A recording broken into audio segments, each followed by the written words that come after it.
So, welcome to the very first episode of what I am going to now call Lakefront Hangover. There you go. I like it. It's the day after the first episode of Lakefront Empire. Obviously, we were featured in this one along with Peggy Albers. Yep.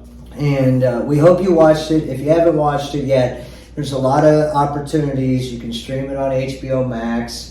I actually didn't watch it last night because I fell asleep. So You had a big watch party, didn't you? Yeah, we had a lot of our good friends over and everything last night. It was great. Had some of our close friends from growing up and around the lake area, and had a nice little house full of people to watch the party and watch the show. Well, that's good. Mm-hmm. I fell asleep reading to my daughter. So what was interesting is I actually got to watch it again this morning on HGTV at 9 a.m.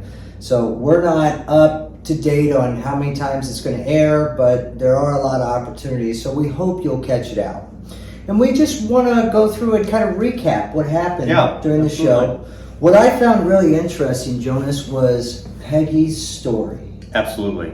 I knew a lot about Peggy, from her being in this community, and we've got a tight-knit group of realtors around here and everything. So we've always kind of known Peggy, and we knew that she had a history. Have you ever asked her about it? No, I've never been comfortable asking what happened. It's just figured if she wanted us to know, she would tell us. And so it never came up. But to learn about what the mistakes she made younger, and paid the price for it, paid her dues and everything, and I just think it's great how she did that. And now she's made herself into one of the most successful realtors at the Lake of the Ozarks. I mean, let's face it. She came out when she got her license like a firecracker. Oh, yeah. And exploded. We all remember it. None of us will forget. It's like a lot of times we're sitting there going, how is she selling all this real estate? She just got in the business. Oh, yeah. We knew that there was something because she was, like us, a second generation realtor. Family's been in the business. Sister's very successful. Father's very successful. But still, it was like, holy, how is this happening? Yeah. I mean, you got in the business after me, second generation, and you didn't sell them real estate your first year in business. No. A little bit different timing, but... I don't think you can blame the timing. I mean, how much do you think that prison time that she spent really drove her to say, I'm never going back to that? Oh, I'm sure that was a lot of it, but I also think a lot of it just that, we talk about you. I tell people all the time about you and your history with drinking and, probably what led her to get into that problem. She found a way to redirect all that energy into something else that was productive, being a successful realtor, and look at the success she's made herself. Yeah. I mean, how cool is it that she was actually able to share that? Mm-hmm. Like, there's a lot of people that probably look down upon that, but I would say, who doesn't love a comeback story?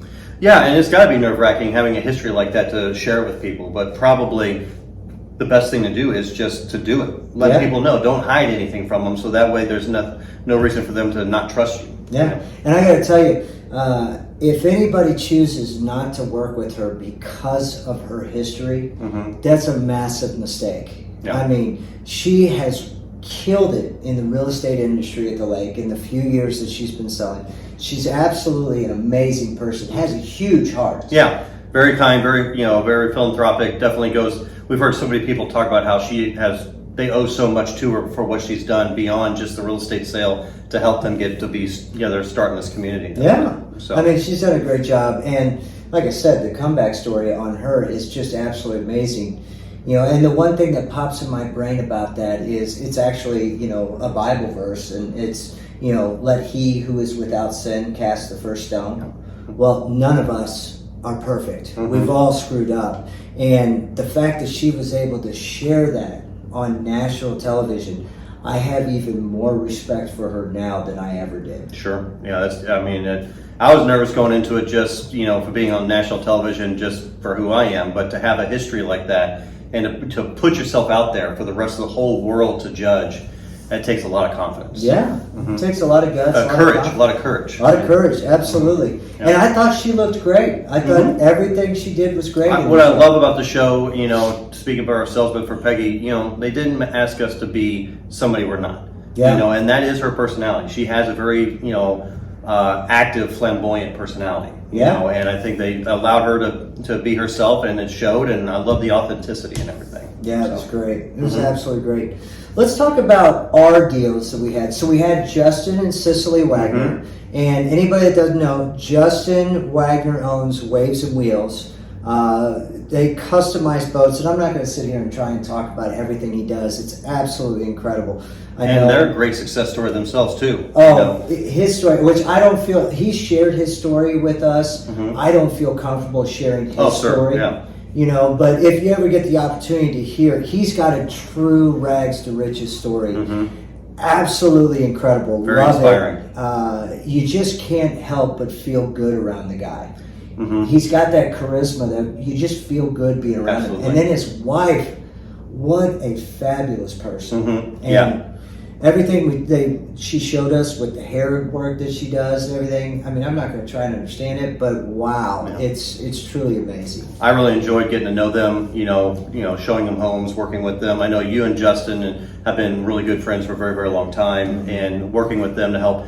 Try to help them find a house for this staycation they wanted to do was really enjoyable. Just getting to meet him, and everything you're saying is great. He's got a charisma to him. She's an absolutely lovely person, and I'm glad. Hopefully, the world could see that they're really great people. Yeah, and I hope everybody checks out their businesses. Again, honest, good people, 100% worth the time. Check them out, talk to them, and again, they're just great people.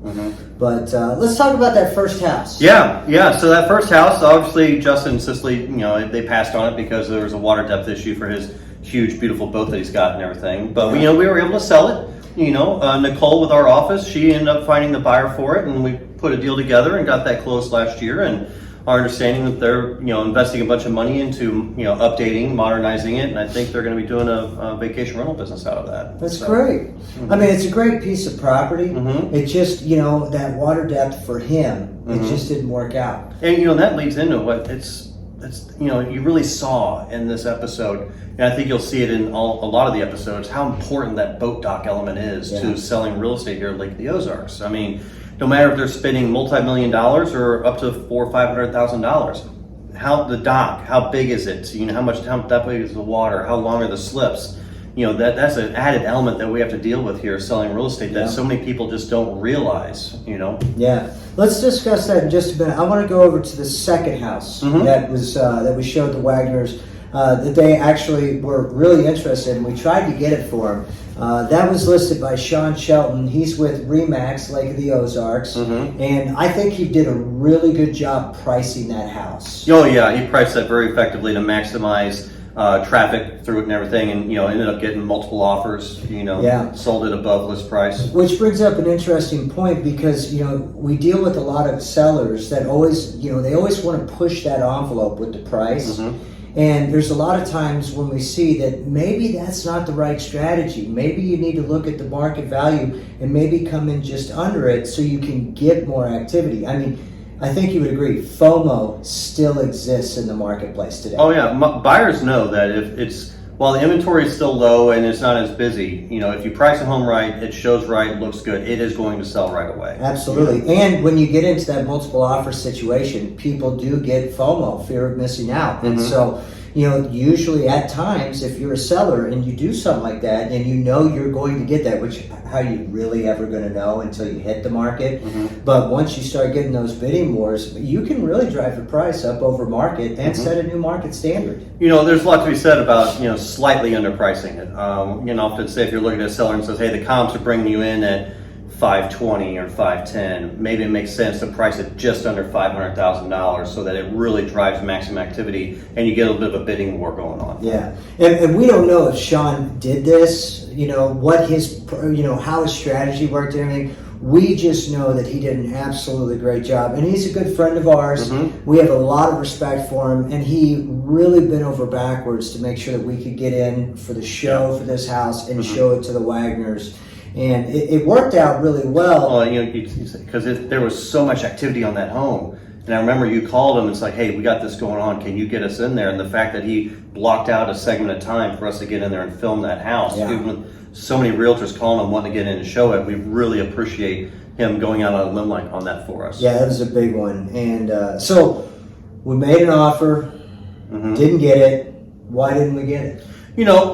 Wagner, he's a businessman, and I think he's just the type of person that he doesn't want to pay retail price for something. he believes in getting, a built-in equity the moment he buys it so he can maximize his investment and everything. And perhaps he just didn't see the value there, I think he lives by the philosophy, you don't make your money when you sell, you make your money when you buy. And there's a lot of truth to that. There is a lot of truth to that. If you buy it right, you have value right from the start, and that's when you're going to make your money. So that deal actually ended up going, and I've got a cheat sheet right down here that you guys aren't allowed to see. But full disclosure, I've got a cheat sheet because I can't remember. Remember, he remembers everything. I'm just the loose cannon. But that did sell over list price. It was a cash deal, and he had multiple offers on it. So, Sean, that was a great job, pal. You did a great job with that. Jonas? How do you feel about being on national television? It's nerve-wracking. The whole time, because we've been working on this for over a year now, going back to the very beginning, and filming all last year. It's kind of like we're just along for the ride, having fun, working with the production company, which they were stellar. Obviously, we love working with them. But we're always so busy, I didn't spend that much time really dwelling on or thinking about it until the promotion started coming out. Yeah. And the teasers and the super teaser, and people start texting and stopping me on the street saying, "Hey, you're going to be in that show." And I was like, "Oh my Lord, this is getting very real very fast." Yeah. And then for it to happen, again, we got some of our closest friends over at the house to watch the premiere and everything. They're all so supportive, but you start thinking about all across the world, people could be watching this thing. And supposedly it's being streamed in multiple languages for people to watch. Oh, wow. And so here we are. We're just two average Joes from the Lake of the Ozarks trying to make a living. And then all of a sudden, we're on HGTV, a major television network. And it was very nerve-wracking for me, but exciting at the same time. So, how'd Nancy take it? Nancy took it great. She loved it. She was very supportive, and we had a good time with it. My son Evan, Johnny, everything was great. How about you guys? Like I said, I didn't see it last night. My daughter Arabella has not seen this yet. We're going to try and find a time to introduce it to her. Carrie and I watched it this morning. I actually had overworked myself, crashed, so we watched it at 9 o'clock because we were going to do this video. So I got to watch it at 9 this morning. And, it's out there now. And, the judgment is real. I know that there are going to be people that are going to find negative things to say about it. Oh, yeah. And I just have to remember that I can't focus on the negative because there's negative everywhere in the life. Yeah, absolutely. And so you just got to block that out, focus on the positive. And so again, I'm really excited about the exposure for our community. How many text messages did you have? Hundreds of text messages. I mean, even during the show, people are texting, and I'm trying to entertain our guests, watch the show. Afterwards, I mean, we were up till probably 11:30 last night to finally get the boys to sleep, and it started this morning, and like around 8:30, I started getting text messages, Facebook messages, and all very supportive. A lot of great support from our friends, from our family, from the community. A lot of great support. So we're really thankful about that. But, it is nerve-wracking to be on national television like that. Absolutely. So, one thing that was very prevalent in Peggy's story and in our story that I want to ask you and let you shine a little light on. How important is the dock?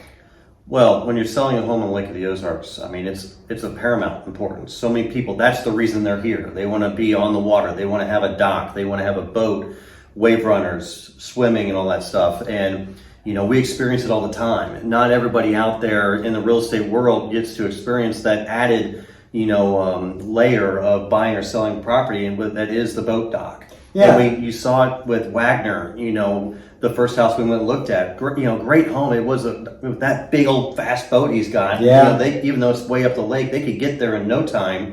Thought it would be a great spot. And I think they really liked the property. But if he can't get his boat in there comfortably, and he's, what would he say, like $700,000 boat or something like that? Oh, it's crazy how expensive those things are. I can't remember. Yeah, I mean, we see boats all the time that are, 500,000, a million.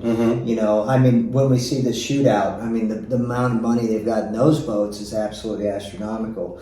So, yeah, water depth is extremely important. Dock is extremely important. The size of the slip. Can they get their boat? Because one thing is really different about our lake than a lot of lakes out there is we have all these covered boat docks. Yeah. It's basically a floating garage. Yeah. And I think you say that the best because that helps the people that aren't from the lake to really comprehend the convenience of a dock. Like, you mean I can just walk out there. I don't have to hook up the trailer. I don't have to go to a launch. I can just walk down, fire it up, and go. And that's the biggest thing is that convenience. You can't put a price tag on that, but we do. Oh yeah, absolutely. And there's a big price tag on a lot of these docks nowadays. Yeah. So I mean, you even saw it with Peggy's clients. Several of the one house didn't have a dock at all. That's actually, if you got the money, a great situation. As long as you investigate the dock envelope, that you can fit your dock in that would work for you. Yeah. Another house, one they looked at, beautiful home, amazing home, but I called it a glorified swim platform. Yeah. Because it really was so back in the cove. The second house. Yeah. It was so far back in the cove, all you had was a deck on the water and no place to keep a boat undercover. Yeah. And Ameren really, they want everybody to have access to the lake, but they're really protective of that, making sure that those that are there are not infringed upon. And so that's great. There's a lot of people out there that look negatively on Ameren with the restrictions and requirements. They want to enjoy the lake just like us. They know how important it is to our community, to our livelihood. So they are actually partners, to all of the real estate industry. So you and I both can't say enough good stuff about Ameren. Oh, yeah, Ameren's great. They do the best they can. They've got a tough situation running the lake and controlling it. And you're right. They want everybody to be able to enjoy the lake. Yeah. Absolutely. So the dock is very important. Water depth. I mean, you saw Justin and I out there measuring the water depth. I love the little trick they showed, where your trick from growing up working on the docks, where you could flip that thing and flip it. It's one I've never quite perfected, but that was a childhood well spent in high school on the gas docks. Yep, absolutely. Ozark Barbecue, that is no longer here. It was a phenomenal family-owned restaurant. Used to work there. I had a great time. But you had to be good, skilled working on that dock because those things were just like rolling all the time. You had to know what you were doing. That was main channel, and it was you got somebody rolling in a $150,000, $200,000 boat. If you scratch it, it's going to be your backside. But if you bust your butt and show me what you're doing, they're going to tip you really well. Oh yeah, dude. I remember we used to make like $100 a day in tips on a Saturday or a Sunday. $100 a day back when we were kids. Yeah, in the 90s. So I mean, that was. As a 17-year-old kid, that was amazing. Yeah, work 4, 5, 6 days a week, taking home over $600 in tips a week on top of your paycheck. It was great. Yeah, and I think back then they paid us $4.65 an hour. Probably just barely over minimum wage. Yeah, and we didn't care. It was like we were there. We get in the sun. We were in swim trunks and sandals all day, gassing up boats. I'll never forget, guys used to come up and say, "Hey, would you take a picture with my daughter?" "Oh, okay, tug my arm." And you worked at Tan Terrace. I worked at Tan Terra, now it's known as Margaritaville. Yeah. Spent 3 summers there working on the docks. Gassing up boats. A little bit different element from where you worked is that we rented boats out. So we often had to check boats out to people and bring them in and whatnot, and it was a lot of fun. Yeah. So I've got to ask, before we wrap up here, the one question that's just burning in everybody's mind. What happened to your nose? I mean, the watch party, all of our friends were looking at me like, what's up with his nose? What happened? So, so obviously but most people don't know, I'm always late. Yeah. And I could make excuses, but it's just I'm always late. And occasionally, my wife says I snore, but I've never been woken up from my own snoring, so I don't believe her. But so occasionally I'll wear a breathe right strip, one of those strips on my nose. Well, I woke up late on one of the days that we had to shoot, and I thought, oh crap, and I yanked that thing off real quick, and it peeled half my nose skin off. And so I remember Sven, the director, he was like, dude, you can't sleep with those anymore. He goes, I said, can't you just Hollywood this up? And he goes, ain't nothing gonna fix that. So apparently glamour shots can't fix everything. Yeah. Oh, that was funny. I had so many people ask me what the heck happened to your nose. Yeah, so. I was going to tell everybody, when they asked, hey, what happened? I was going to say, well, I'll never backtalk my wife again. And but, never should anyways. Yeah, she didn't like that answer, so we're just giving out the honest answer. Very good. Very good. Well, I guess we'll wrap up this first episode of Lakefront Hangover. Lakefront Hangover. I love it. I like it too. Mm-hmm. We really thank all of you for spending an hour of your life with us. We hope it was enjoyable. We hope you were entertained. Are you not entertained? It was great. I enjoyed it. All of our friends enjoyed it. We appreciate all the positive comments, kind words coming our way over text, email, phone, everything. It's been fantastic. Really appreciate everybody tuning in, watching it. Continue to watch it. Help us, support us, and hopefully we get a second season. And remember, next week, same time, 9 p.m. Central on HGTV and streaming on Max. Yeah. And streaming on Hulu. And on Hulu. Yeah. Okay. Yeah. And they replay it during the week, so just check your TV provider or whatever. Yeah. And thank you. I mean, Absolutely. Can't say enough. Thank you. And we'll be back next week for another episode of Lakefront Hangover after the episode. Thanks, guys.